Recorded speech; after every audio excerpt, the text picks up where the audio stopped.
क्या आपका बच्चा भी मिट्टी खाता है?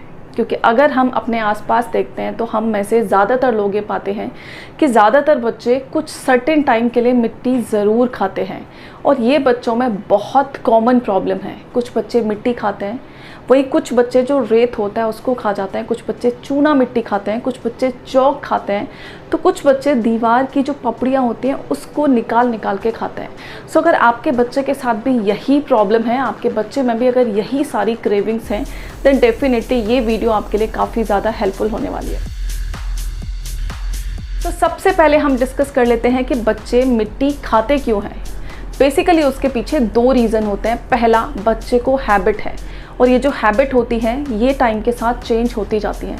अगर बच्चे को सिर्फ हैबिट है, अगर बच्चा छोटा है, आउट ऑफ क्यूरोसिटी अगर वो चीज़ों को अपने मुंह के अंदर रख रहा है, देन उनको एक्सप्लोर कर रहा है, वो कुछ दिन बाद उसको ऑटोमेटिकली छोड़ देगा। बट अगर बच्चे में किसी चीज़ की कमी है तो वो बच्चा उसको कॉन्टिन्यूसली खाएगा, क्योंकि ये क्रेविंग्स ऑटोमेटिकली जनरेट हो रही हैं जिसको कि वो कंट्रोल नहीं कर सकता है।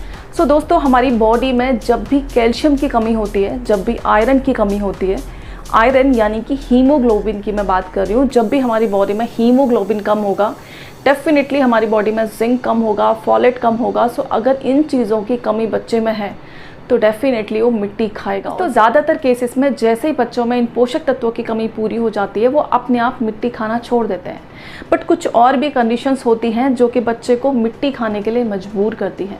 जैसे कि कुछ बच्चों में माल नरिशमेंट इसका एक मेन रीज़न हो सकता है, कुछ बच्चों में ऑटिज़म भी इसका एक रीज़न हो सकता है, कुछ बच्चों में बिहेवियरल इश्यूज़ भी हो सकते हैं जो कि उनको मिट्टी खाने के लिए एनकरेज करते हैं। सो अगर ऐसे कुछ इश्यूज़ हैं तो आप इमीडिएटली अपने डॉक्टर के साथ कंसल्ट करें, क्योंकि वही उनको प्रॉपर ट्रीटमेंट दे सकता है। दोस्तों, अब बात कर लेते हैं कि जो बच्चे मिट्टी खा रहे हैं, क्या ये उनकी सेहत के लिए हार्मफुल हो सकती है? क्योंकि हम में से ज़्यादातर पेरेंट्स का ये सोचना है कि मिट्टी खाना एक नॉर्मल बात है। नो डाउट, मिट्टी खाना एक बहुत ही नॉर्मल बात है। ज़्यादातर बच्चे कुछ सर्टेन टाइम के लिए मिट्टी खाते हैं, और मेडिकली इसको माइका कहा जाता है। बट क्या ये मिट्टी फिल्टर्ड है? क्या आपको पता है उस मिट्टी के अंदर क्या क्या चीज़ें हो सकती हैं? उस मिट्टी में लेड हो सकता है, उस मिट्टी में आयरन हो सकता है, उस मिट्टी में कोई भी मेटल हो सकता है, उसमें कोई भी जर्म हो सकता है, कोई भी कीड़ा हो सकता है, कोई भी कीटाणु हो सकता है, एंड उसके अलावा बाल हो सकते हैं, कचरा हो सकता है, कुछ भी हो सकता है उस मिट्टी में। सो वो मिट्टी जब बच्चे के पेट में जाएगी, आप इमेजिन कर सकते हैं उसको कितने इन्फेक्शन हो सकते हैं, उसको इनडाइजेशन हो सकता है, उसको ब्लोटिंग हो सकती है, उसको लूज मोशन हो सकते हैं। सो बहुत सारी प्रॉब्लम्स हो सकती हैं अगर बच्चा कॉन्टिन्यूसली मिट्टी खा रहा है। सो इसको बहुत हल्के में ना लें। अगर बच्चे को सिर्फ हैबिट है तो उस केस में हमें क्या करना है? पहली चीज़, बच्चे को डाइवर्ट करने की कोशिश करनी है। बच्चा जैसे ही मिट्टी खाने वाला है, आप उसके माइंड को डाइवर्ट कर दीजिए।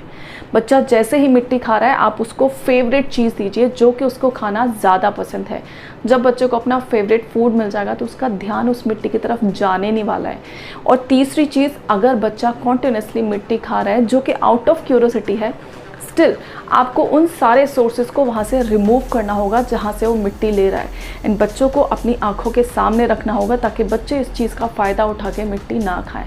अब बात कर लेते हैं दूसरे केस की, जिन बच्चों को किसी पोषक तत्व की कमी है। सो मैं बात कर रही हूँ दोस्तों कैल्शियम की, फॉलेट की एंड जिंक की। सो जिन बच्चों में इन पोषक तत्वों की कमी है, उस केस में हमें क्या करना है? डेफिनेटली हमें इमीडिएटली उन बच्चों की डाइट में काफ़ी सारा कैल्शियम ऐड करना पड़ेगा, काफ़ी सारा iron rich food items add करने होंगे, तभी इन बच्चों की जो क्रेविंग्स हैं ख़त्म होने वाली हैं। सो कैल्शियम के लिए हमने एक वीडियो में डिटेल में डिस्कस किया हुआ है कि कैल्शियम हमें ज़्यादा से ज़्यादा किन फूड आइटम्स से मिल जाएगा, जो कि हमने रिसेंटली एक वीडियो में डिस्कस किया है। अगर आपने नहीं चेकआउट किया तो जाके ज़रूर चेकआउट कर लें। सो कुछ ग्रीन लीफी वेजिटेबल्स होती हैं, डेयरी प्रोडक्ट्स होते हैं, तिल होते हैं एंड मोरिंगा लीव्स होती हैं, उसका आप पाउडर ले सकते हैं या फिर लीव्स ले सकते हैं। आप कई सारी सब्जियां ले सकते हैं, कई सारे सीड्स हैं एंड ड्राई फ्रूट्स जैसे कि वॉलनट है, आमंड्स हैं, इनमें काफ़ी अच्छे अमाउंट में कैल्शियम मिल जाता है। या आप बच्चे की डाइट में ईजीली इंक्लूड कर सकते हैं। एंड एक और चीज़, रागी, जो कि बच्चों की फेवरेट होती है, ये आप बच्चों को देना शुरू कर दें। इनसे इनके कैल्शियम का जो अमाउंट है, जिसकी डेफिशिएंसी है, वो बहुत ईजीली कंप्लीट हो जाएगी। अब बात करते हैं आयरन की।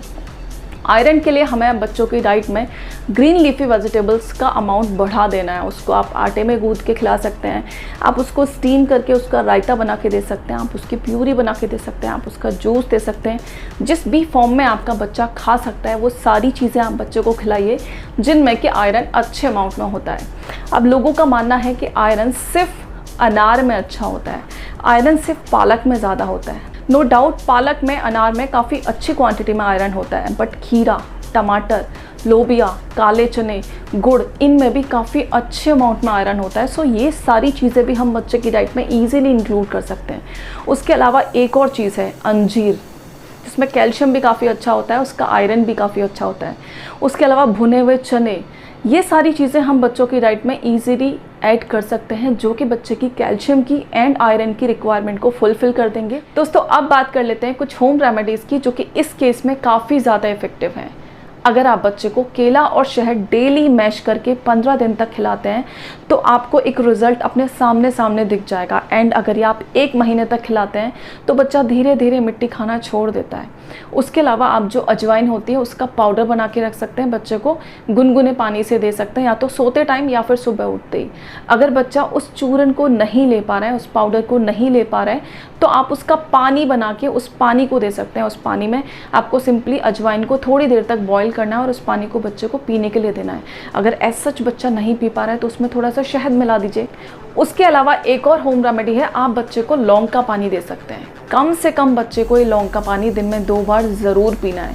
ऐसा सच पी लेगा तो बहुत अच्छा है, अदरवाइज़ आप उसमें थोड़ा सा गुड़ मिला दें, थोड़ी सी शक्कर मिला दें, थोड़ा सा शहद मिला। दोस्तों आई होप आपको इन्फॉर्मेशन यूज़फुल लगी हो। अगर लगी है तो प्लीज़ इसे लाइक करें, शेयर करें और कमेंट करना बिल्कुल न भूलें। सो मिलते हैं ऐसे ही किसी और वीडियो में किसी और टॉपिक के साथ। तब तक के लिए bye bye, take care, stay healthy and stay happy. Thank you so much.